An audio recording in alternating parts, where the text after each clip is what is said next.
রাধে রাধে বন্ধুরা, হরে কৃষ্ণ। তোমাদের সকলকে জানাই রাধা গোবিন্দ ইউটিউব চ্যানেলে আবারও একবার স্বাগত। বন্ধুরা, আশা করি তোমরা সকলেই অনেক অনেক ভালো আছো।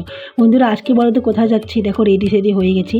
আজকে যাচ্ছি ভগবান কৃষ্ণের এক সুন্দর স্থানে। তার আগে দেখিয়ে দিই বন্ধুরা, আমার বন্ধু দেখো টাকা তুলছে ব্যাংকের থেকে। তো চলো বন্ধুরা, সেখানে গিয়ে তোমাদের সাথে দেখা হবে। ধারণা করতে পারছো কোথায় এসেছি? আজকে এসেছি ইস্কন মন্দিরে, শিলিগুড়ি ইস্কন মন্দিরে। তো যারা শিলিগুড়িতে থাকো তারা হয়তো কোনো না কোনো দিন এই মন্দিরে এসেছো।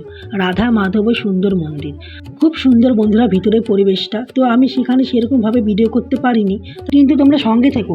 এত সুন্দর পরিবেশ, মানে তাছাড়া ভগবানের মন্দির হবেই তো। বন্ধুরা, আমি এই মন্দিরে এসেছিলাম 2022-এ। এই মন্দিরে আসার আরেকটি কারণ রয়েছে। তো আমি আজকে স্বপ্ন দেখেছিলাম যে আমি ইস্কন মন্দিরে আসছি। তো বন্ধুরা দেখো, স্বপ্নটা সত্যি হয়ে গেল। তাই বন্ধুর সাথে চলে এলাম, ও আর আমি। তো এখানে আমরা জুতো রাখলাম। জুতো রাখার জন্য আমাদেরকে এখানে টাকা দিতে হলো। তারপর একটা স্লিপ দিল, যেটা ছাড়া আমাদেরকে জুতো কখনোই দিবে না। তার জন্য স্লিপটা নিয়ে চলে গেলাম ইস্কন মন্দিরে। প্রতিদিনই এই মন্দিরে অনেক ভক্ত আসে। তোমরা যারা শিলিগুড়িতে থাকো, তোমরা কিন্তু একদিন সময় বার করে এখানে আসতেই পারো। তোমাদের সকলকে বললাম না বন্ধুরা, আমি স্বপ্ন দেখেছিলাম ইস্কন মন্দিরে আসছি।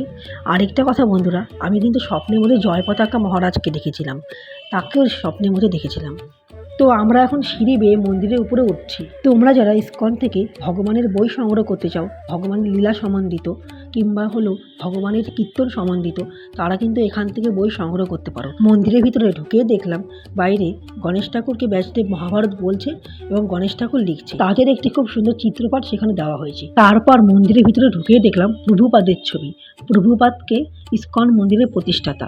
তো উনি কিন্তু আমাদের ছেড়ে কোথাও যায়নি, খালি তিনি তার দেহটাকে রেখেছেন। মন্দিরে কিন্তু খুব সুন্দর হরিনাম চলছে, হরে কৃষ্ণ কৃষ্ণ কৃষ্ণ হরে হরে, হরে রাম রাম রাম হরে। তারপর দেখলাম ভগবান শ্রীকৃষ্ণের এক অদ্ভুত সুন্দর চিত্রপট, যেটা হলো ইস্কনের দেওয়ালের মধ্যে করা হয়েছে। তো সেখানে আরও কিছু কিছু ঠাকুর রয়েছে।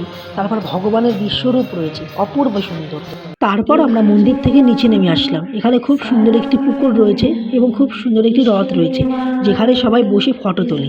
তো এখানে একটি খুব সুন্দর পুকুর, যেখানে একটি বোট রয়েছে। এই বোটের মধ্যে সবাই চড়ে এবং এখানে খুব সুন্দর করে পুকুরের মধ্যে ভাসেন। তো এখানে একটি ভক্ত আমাকে বলেছিল ইস্কনেরই, যে এই ইস্কন মন্দিরটি যদি আমরা পরিক্রমা করি, তাহলে ইস্কন মন্দিরটি পরিক্রমা করলে যে যে ঠাকুরকে আমরা দর্শন করি, যে আমাদের নাকি নবদ্বীপ পরিক্রমা হয়। তো এখানে শ্রীকৃষ্ণের গোবর্ধন লীলা এবং আগে দেখলে তোমরা কালিয়া নাগ দমন করার সেই লীলাটিকে তুলে ধরা হয়েছে। আমি আর আমার বন্ধু সেখানে আসলাম। সেখানে আমাদেরকে চরণামিত্র দিল। সব তো আর ভিডিও করা যায় না মন্দিরে এসে, তাও তোমাদের সকলকে দেখাচ্ছি। তো দেখতেই পেলে বন্ধুরা, ওখানে কত সুন্দর করে ভগবান কৃষ্ণ কালিয়া নাগকে দমন করছে। তারপর আমি আমার বন্ধুকে বললাম, চল, অনেক ঘোরা হয়েছে, এবার মন্দিরে গিয়ে একটু বসি, সেখানে ভগবানের নাম কীর্তন শুনি। যখন শ্রীকৃষ্ণ রাস করেছিল বৃন্দাবনে, তখন হঠাৎ করে শ্রীকৃষ্ণ হলো অদৃশ্য হয়ে যান। তখন একই সুরে একই কণ্ঠে সকল গোপীরা শ্রীকৃষ্ণ বিরহে গান করেছিল। তাকেই বলা হয় গোপী গীত।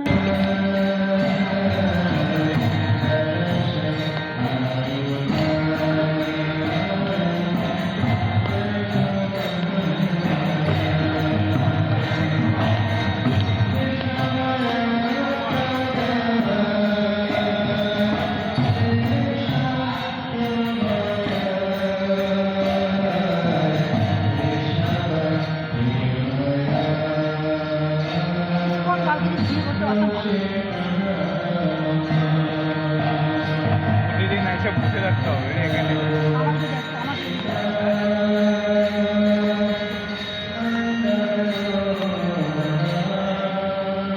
তো বন্ধুরা, আমি এবং আমার বন্ধু এখন বাড়ি যাব।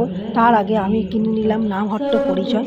এই বইটির মধ্যে ভগবানের সেবা কীভাবে করতে হবে, তারপর মন্ত্র ইত্যাদি কথা এখানে লেখা আছে। তো আজকের ভিডিওটা তোমাদের কেমন লাগলো বন্ধুরা?